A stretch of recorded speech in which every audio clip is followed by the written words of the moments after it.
Queridos, eu quero cumprimentar a todos com a maravilhosa, bendita, preciosa graça e paz do nosso Senhor, do nosso Salvador, o Senhor Jesus Cristo, aquele que é o único e suficiente Salvador da nossa alma. Vamos meditar na palavra do Senhor nosso Deus. O ano 2021, da era da graça do nosso Senhor Jesus Cristo, não é como dizem aí, da era comum. Nós que somos cristãos sabemos que isto é minimizar o valor de Cristo. Mas vamos lá, está chegando ao final. Para uns foi um ano difícil, para outros foi um ano mais difícil ainda, e para outros foi um ano bom. Mas e o ano que vem? O que será do ano que vem? O que nos aguarda no ano que vem? Vai voltar epidemia? Não vai voltar epidemia? Eu tenho como um dos meus passatempos estudar geopolítica mundial. E sei que as coisas a cada dia se agravam mais mundo afora e há muitas incertezas em relação ao ano que vem. Sobre o nosso país, o Brasil, ainda mais difícil, porque corremos o risco de nos afundar aí numa crise violentíssima. Enfim, depois nós falamos sobre isso no momento oportuno. Mas o que será do ano que vem? Como nós devemos nos preparar para o ano que vem? Eu quero contar para você uma história de um homem chamado Elias. Elias, o Tesbita, da cidade de Tesbe. Esse homem, ele era um profeta de Deus. Se você quiser ler primeiro livro dos Reis, capítulo 17 a 19, vai enfocar o que nós vamos tocar aqui, o que nós vamos abordar aqui. Elias era um homem que foi usado por Deus para chegar até o rei Acabe e repreender o rei Acabe.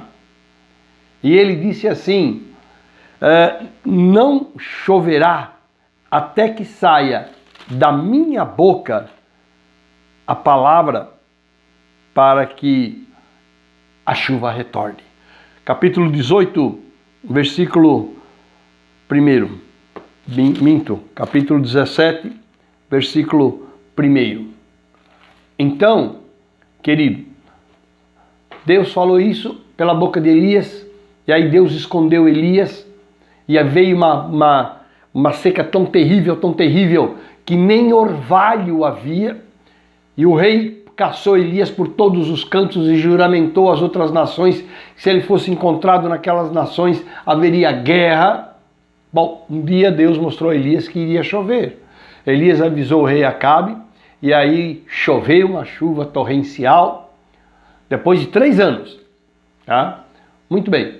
Aí Elias falou que se fossem ajuntados no monte chamado Carmelo, os 450 profetas de Baal e os 400 profetas de Acera, 850 homens. E todo Israel deveria ir para lá. E ali todos saberiam quem é verdadeiramente Deus. Ou Baal, ou Acera, os deuses que Acabe havia abraçado e a sua mulher, a terrível Jezabel, ou o Deus de Israel. O Deus de Abraão, de Isaac e de Jacó. Muito bem, foram para aquele lugar e ali foram sacrificados 2 bezerros, primeiro Baal, os sacerdotes de Baal e de Acera, e Elias falou, aquele que for Deus responderá por fogo, que consumirá o holocausto. Os de Baal clamaram de manhã até o meio-dia, e Baal não lhes respondeu.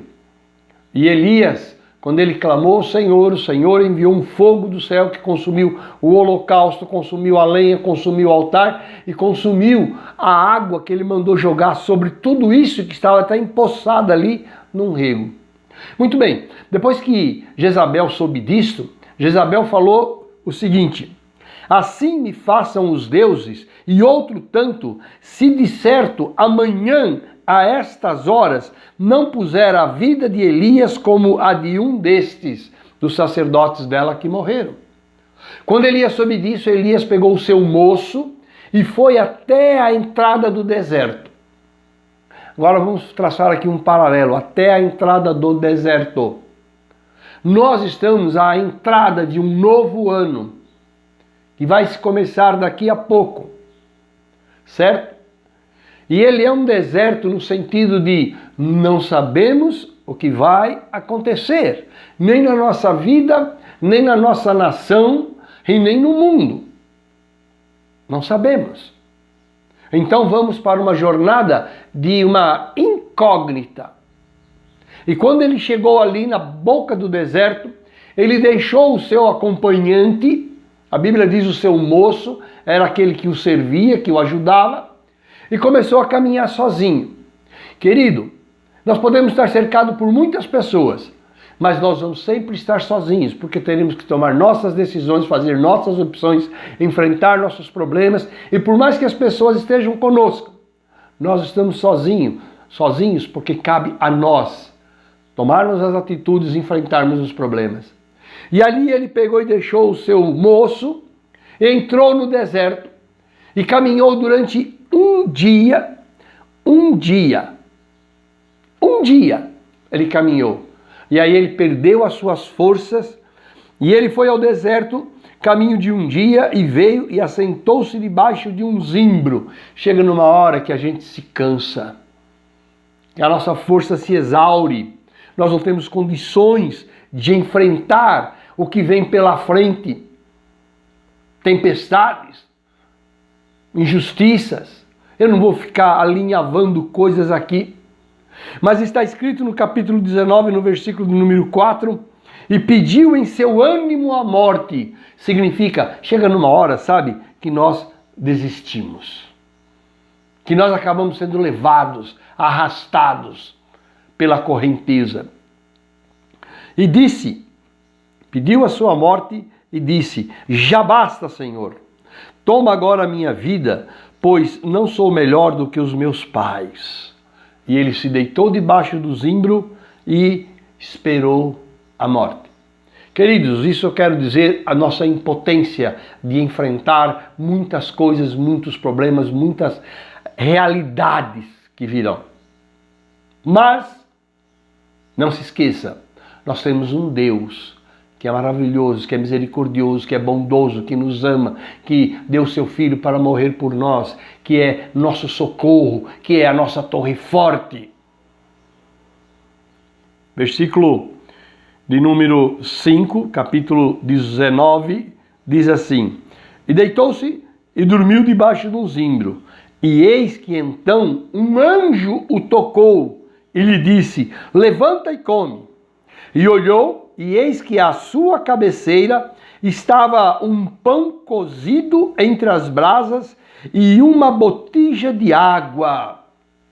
Isso significa nós temos um Deus que é provedor, um Deus que é cuidador, um Deus que vê a nossa necessidade, um Deus que já sabe de antemão as lutas pelas quais nós vamos ter que passar, mesmo aquelas que virão num repente sem nos avisar. E Ele é o Deus da provisão.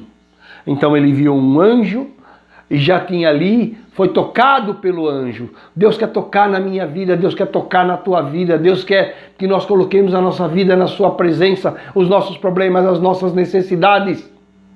E a hora que Elias viu, havia um pão assado no meio das brasas. Por que no meio das brasas? Brasa significa o poder abrasador do nosso Deus. E brasa significa não se vai se apagar daqui a pouco. O pão não vai se esfriar daqui a pouco. Mas ele será mantido quente durante todo o ano. Deus vai nos prover durante todo o ano. E água. A água sempre foi o símbolo da palavra de Deus. Como também o é o pão. Jesus Cristo é o pão vivo que desceu dos céus. A água é esta palavra que vem para acalmar o nosso coração, para preencher o nosso vazio, que vem para nos orientar, para orientar a nossa vida, as nossas decisões. Basta buscarmos, colocarmos o nosso coração ali e Deus vai falar conosco. E diz assim, levanta-te e come, falou o anjo. E olhou e eis que à sua cabeceira estava um pão cozido sobre as brasas e uma botija de água, e comeu e bebeu e tornou a deitar-se. Veja o cansaço dele, como a vida às vezes nos cansa. E o anjo do Senhor tornou segunda vez e o tocou, e disse: levanta-te e come, porque muito comprido te será o caminho. Querido, muito comprido te será o caminho. Nós temos um ano pela frente, mas vamos esquecer o aspecto ano. Nós temos uma vida pela frente. Muito comprido te será o caminho, e com certeza, com muitas surpresas. Amado, eu quero que você entenda uma coisa. Você, por mais cheio de gente que esteja por perto, você estará sozinho. Mas Deus, Ele é o teu socorro, Ele é a tua fortaleza. Deus sabe do tamanho da nossa jornada, por isso que disse: o caminho te será cumprido. Ele sabe das lutas, Ele sabe das dores. E quando Ele comeu aquela comida, sabe o que isso significa? A palavra de Deus é alimento, Deus é socorro. E quando você come essa comida maravilhosa, você vai poder caminhar. E veja a vida de Elias. Versículo 8. Ele comeu, né? Levantou-se, pois, e comeu e bebeu. E, com a força daquela comida, caminhou 40 dias e 40 noites. 40 dias e 40 noites. Ele não caminhou 40 dias e dormiu de noite. Ele caminhou 40 dias e 40 noites. Significa que Deus tem tanto para nos dar, para nos suprir, que em nenhum momento nos faltará o socorro. Em nenhum momento nos faltará uma resposta. Está compreendendo, meu amado? O alimento que Deus nos dá, sendo o principal dos alimentos o próprio Cristo, que fala ao nosso coração, que vai à nossa frente, que se nós nos colocarmos na sua presença com um coração contrito e quebrantado, nós ouviremos a sua voz, Ele falará conosco, se nós dobrarmos os nossos joelhos. Querido, você não sabe o que virá o ano que vem, nem eu sei. Você bem sabe, eu já disse isso, surpresas tão terríveis que eu e a minha família tivemos nestes dias. Mas Deus sabe todas as coisas. E o alimento que Ele tem para mim e para você para o próximo ano. E para a vida toda, quero dizer eu, é um alimento que nunca terminará. Elias caminhou 40 dias, 40 noites, porque ele foi alimentado por Deus. Atravessou o deserto com todos os seus perigos e caminhou 40 dias e 40 noites até Horebe, o monte de Deus. Até Horebe. Horebe é o monte Sinai, aquele mesmo monte de Moisés, o monte de Deus. Sabe o que eu quero te dizer? Eu quero te dizer que você vai caminhar o ano inteiro sendo alimentado, sendo sustentado, sendo guiado, sendo guardado, sendo livrado. E você, quando chegar no final, você vai estar muito mais perto de Deus, muito mais próximo de Deus, muito mais íntimo espiritualmente de Deus. Sabe por quê?